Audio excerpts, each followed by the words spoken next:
नमस्कार, तुम्हा सर्वांचे स्वागत आहे नम्रताज रेसिपीमध्ये। तर आज आपण बनवणार आहोत अगदी बाजारात मिळतात तशा कुरकुरीत शेंगा फ्राय।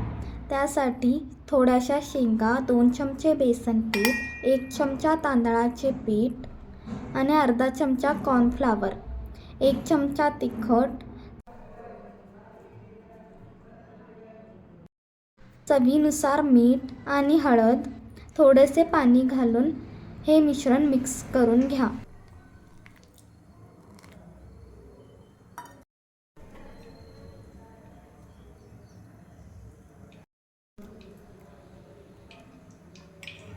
गरम तेलामध्ये एक एक शेंगा सोडून अगदी खरपूस रंग येईपर्यंत तळून घ्या, जेणेकरून या शेंगा अगदी कुरकुरीत बाजारात मिळतात तशा प्रकारे होतील।